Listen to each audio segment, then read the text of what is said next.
French investigators face an unprecedented challenge. I'll tell you everything I can. The world's fastest passenger plane has crashed on takeoff.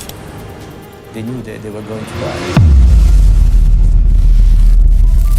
ព្រឹត្តិការណ៍ថ្ងៃទី25ខែកក្កដាឆ្នាំ2000បានកត់ត្រាចូលក្នុងប្រវត្តិសាស្ត្ររបស់ពិភពលោកនៅពេលដែលយន្តហោះដឹកអ្នកដំណើរដ៏ទំនើបបំផុតមួយបានផ្ទុះឆេះភ្លាមៗក្រោយការហោះហើរមិនបានប៉ុន្មានវិនាទី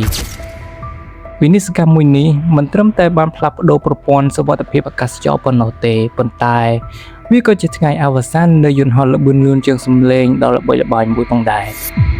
សម្លេងផ្ទុះដ៏សន្ធឹកនិងដុំភ្លើងដ៏សន្ធោសន្ធៅសម្លេងសារ៉ែននិងឡានពន្លត់អគ្គិភ័យជាច្រើននេះជាវិនាទីមហន្តរាយដែលបានបញ្ចប់យុគសម័យយន្តហោះលឿនជាងសម្លេងជារៀងរហូតហើយនោះគឺជាបដិវហេតុធ្លាក់យន្តហោះ Concorde របស់ជើងហោះហើរ45-90ខណៈពេលកំពុងព្យាយាមហោះឡើង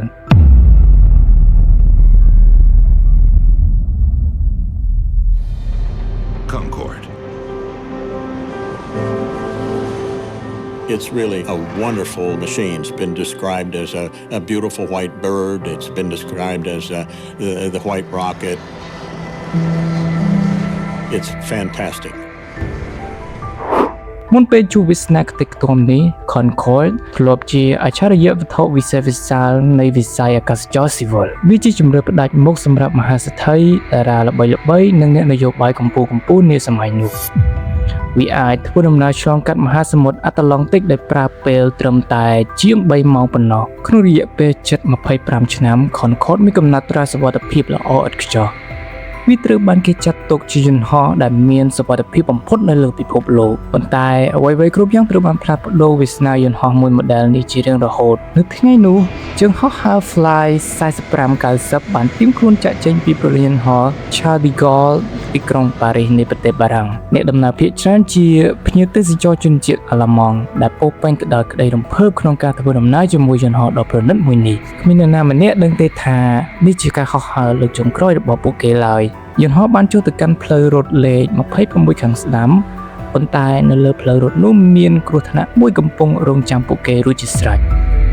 យន្តហោះ DC-10 មុននោះបានជ្រុះបន្ទះលោហៈទីតានីមមួយដុំនៅលើផ្លូវហោះហើរនោះ Concorde ចាប់ផ្ដើមរត់ឡើងដោយមិនដឹងពីដុំដែកដែលបានធ្លាក់ពីយន្តហោះ DC-10 មុននោះនៅឡើយក្នុងល្បឿនជាង300គីឡូម៉ែត្រក្នុង1ម៉ោងកង់ខាងមុខរបស់ Concorde បានកិនលើដុំដែកនោះហើយភ្លាមៗនោះកង់របស់វាបានផ្ទុះយ៉ាងខ្លាំងភ្លាមៗបំណែកកង់ទម្ងន់ជាង4គីឡូក្រាមបានហោះខ្ទាតទៅបោកទង្គិចស្លាប់ខាងឆ្វេងយន្តហោះយ៉ាងខ្លាំងកម្លាំងទង្គិចបានបង្កើតរលកសម្ពាធយ៉ាងខ្លាំងធ្វើឲ្យធ្លីធុងប្រេងខាងក្នុងរបស់ Concorde ប្រេងរាប់ពាន់លីត្របានលេចធ្លាយចេញមកក្រៅយ៉ាងលឿនការភ្លើងបានឆាបឆេះប្រេងបង្កើតជាដុំភ្លើងដ៏ធំអូសនៅកន្ទុយយន្តហោះនេះជារូបភាពប្រវត្តិសាស្ត្រដែលបានអង្រួនពិភពលោកទាំងមូលនៅពេលនោះនៅក្នុងបន្ទប់អ្នកបើកបរសម្លេងប្រកាសអាសន្នបានពន្លឺឡើងឥតឈប់ឈរពួកគេមិនអាចជន់ហ្វ្រាំងឈប់បានទេព្រោះផ្លូវរត់មានរយៈចម្ងាយខ្លីពេកជំរឿតែមួយគត់គឺ Pilot ត្រូវទាញក្បាលយន្តហោះឲ្យហោះឡើងទៅលើមេឃប៉ុន្តែដោយសារការឆាបឆេះដ៏ខ្លាំង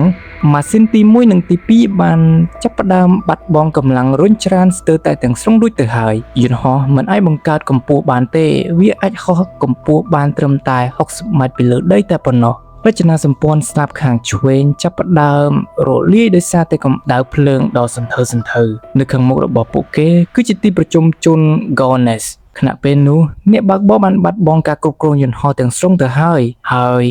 នោះជាវិនាទីចុងក្រោយរបស់ Concorde និងអ្នកដំណើរទាំងអស់ដែលធ្វើដំណើរជាមួយវានៅម៉ោង 4:44 នាទីល្ងាច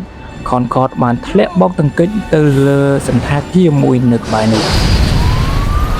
Slams into an airport hotel.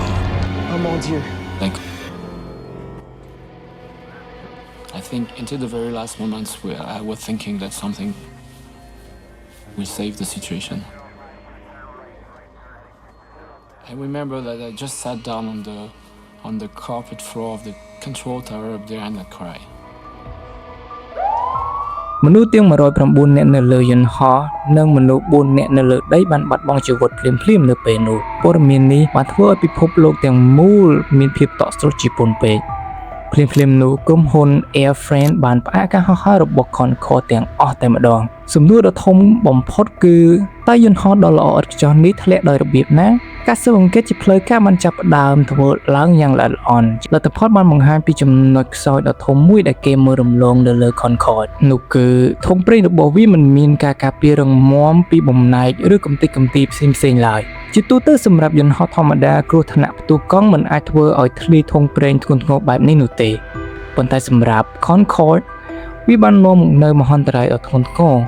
ភាពអស្ចារ្យនិងមោទនភាពនៃសុវត្ថិភាពបានរលាយបាត់បង់ត្រឹមតែមួយប្រព្រឹត្តភ្នែកតែប៉ុណ្ណោះដើម្បីឲ្យវាអាចហោះហើរឡើងវិញបានគេត្រូវកែប្រែរចនាសម្ព័ន្ធជាច្រើនរបស់វាគេបានប្រើប្រាស់សារធាតុ Kevlar ដើម្បីស្រោបការពារធុងប្រេងខាងក្នុងការកែប្រែនេះត្រូវចំណាយថវិការាប់លានដុល្លារសម្រាប់យន្តហោះនីមួយៗបន្ទាប់ពីការកែប្រែរួចរាល់ពួកគេក៏បានត្រៀមខ្លួនហោះហើរសារជាថ្មី Concorde បើដំណើរការហោះហើរពាណិជ្ជកម្មឡើងវិញជាផ្លូវការប៉ុន្តែអ្វីមិនដូចមុនទៀតទេទំនុកចិត្តរបស់អ្នកធ្វើដំណើរបានធ្លាក់ចុះស្ទើរតែទាំងស្រុងទៅហើយមនុស្សលែងមើលឃើញ Concorde ជាភាពស៊ីវិល័យទៀតហើយប៉ុន្តែពួកគេមើលឃើញវាជាហានិភ័យទៅវិញលើពីនេះពិភពលោកកំពុងជួបវិបត្តិថ្មីមួយទៀតព្រឹត្តិការណ៍911បានកើតឡើងមុនការត្រឡប់មកវិញរបស់ Concorde តែប៉ុន្មានខែប៉ុណ្ណោះវិស័យអាកាសចរទូទាំងពិភពលោកបានធ្លាក់ចូលក្នុងដំណាក់កាលដ៏ខ្វឹងងងឹតតម្លៃប្រេងហក់ឡើងថ្លៃខ្លាំងដែលធ្វើឲ្យការហោះហើរ Concorde ខាតបង់កាន់តែធ្ងន់ធ្ងរ Concorde ស៊ីប្រេងខ្លាំងណាស់ការហោះហើរដោយមិនមានអ្នកដំណើរជិះលើយន្តហោះពេញគឺជាការធ្វើអត្តឃាតផ្នែកហិរញ្ញវត្ថុរបស់ក្រុមហ៊ុនហើយនៅក្នុងឆ្នាំ2003ក្រុមហ៊ុនបានធ្វើការសម្រេចចិត្តដ៏ឈឺចាប់មួយគឺពួកគេបានប្រកាសបិទបញ្ចប់ការហោះហើររបស់ Concorde ជារៀងរហូត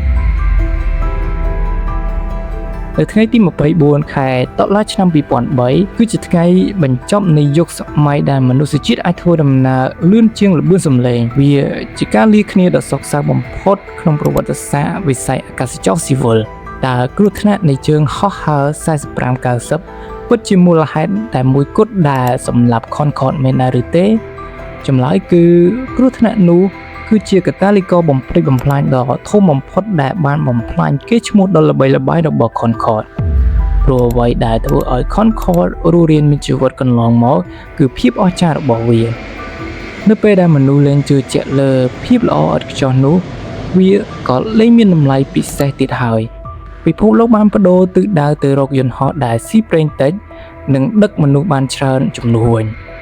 ល្បឿនលែងជាស្ដេចទៀតហើយប៉ុន្តែគឺសេដ្ឋកិច្ចនិងប្រាក់ចំណេញទៅវិញទេដែលអាចធ្វើឲ្យវិស័យនេះរស់រានបានសប្តាហ៍ថ្ងៃ Concorde បានក្លាយទៅជាវត្ថុតាងនៅក្នុងសារមន្ទីររួចទៅហើយមនុស្សមកទស្សនាវាដើម្បីរំលឹកពីអតីតកាលរុងរឿងវាជាការរំលឹកថាម្ដងនោះមនុស្សជាតិធ្លាប់មានយន្តហោះពាណិជ្ជកម្មដែលអាចហោះហើរលឿនជាងល្បឿននៃសំឡេងវាអាចហោះបានកម្ពស់ 60,000 feet ដែលយន្តហោះធម្មតាមិនអាចទៅដល់មេរៀនពី Fly 45-90នៅតែត្រូវបានគេយកមកសិក្សារហូតដល់សប្តាហ៍ថ្ងៃវាបានផ្លាស់ប្ដូរវិធីសាស្ត្ររចនាសម្ព័ន្ធធុងប្រេងនិងសុវត្ថិភាពកង់យន្តហោះសម័យទំនើបនេះផងដែរទោះបីជាវាលែងហោះហើរក៏ដោយក៏កេរ្តិ៍ឈ្មោះរបស់វានៅតែស្ថិតក្នុងការចងចាំវាជាមោទនភាពផងនិងជាការសោកស្ដាយដ៏ធំធេងផងជាការបាត់បង់ដែលមិនអាចកាត់ថ្លៃបានសម្រាប់វិស័យវិទ្យាសាស្ត្រអាកាសចរយើងក៏មិនត្រូវភ្លេចពីជនរងគ្រោះទាំង113នាក់ដែលបានបាត់បង់ជីវិតនៅថ្ងៃនោះដែរឈ្មោះរបស់ពួកគេត្រូវបានចារឹកទុកជាការចងចាំជានិច្ចមហន្តរាយ Fly 45-90បានបង្រៀនយើងថាសូម្បីតែបច្ចេកវិទ្យាដែលល្អឥតខ្ចោះបំផុតក៏អាចត្រូវបានបំផ្លាញដោយសារតែកម្ទេចលោហៈតូចមួយដុំនៅលើផ្លូវរត់បានផងដែរវាបង្ហាញពីភាពផុយស្រួយនៃក្តីសម័យដ៏អស្ចារ្យរបស់មនុស្សConcorde មិនមែនគ្រាន់តែជាយន្តហោះទេវាជាក្តីសង្ឃឹមនៃអនាគតជាសម័យកាលដែលមនុស្សគិតថាគ្មានអ្វីដែលមិនអាចទៅរួចនោះឡើយប៉ុន្តែពេលនេះយុគសម័យនោះបានកន្លងផុតទៅជាង2ទសវត្សរ៍រួចទៅហើយតើយើងអាចនឹងបានឃើញយន្តហោះបែបនេះម្ដងទៀតទេនៅក្នុងជីវិតរបស់យើងក្រុមហ៊ុនបច្ចេកវិទ្យាជាច្រើនកំពុងព្យាយាមបង្កើតវាម្ដងទៀតប៉ុន្តែលើកនេះពួកគេបានផ្ដោតសំខាន់ទៅលើសុវត្ថិភាពនិងការការពារបរិស្ថានជាចម្បងកំហុសពីអតីតកាលគឺជាគ្រឹះសម្រាប់សុវត្ថិភាពនៃអនាគតភាពអស្ចារ្យរបស់ Concorde ប្រហែលជាត្រូវបានបំផ្លាញនៅថ្ងៃនោះមែនប៉ុន្តែ វានៅតែជាប្រលឹងអាកាសចរដ៏អស្ចារ្យបំផុតជានិច្ចវាបានស្លាប់ទៅទាំងដែលខ្លួនវានៅជាចំណុចកំពូលនៃបច្ចេកវិទ្យារាល់ពេលដែលយើងសម្លឹងទៅលើមេឃយើងនឹងនឹកឃើញដល់បក្សីស្លាបដែកល្បឿនលឿនជាងសំឡេងមួយនេះសូមអរគុណសម្រាប់ការទស្សនាវីដេអូមួយនេះកុំភ្លេចចុច like subscribe ដើម្បីទទួលបានសាច់រឿងប្រវត្តិសាស្ត្រល្អៗជាច្រើនទៀតជួបគ្នានៅវីដេអូក្រោយបាយបាយ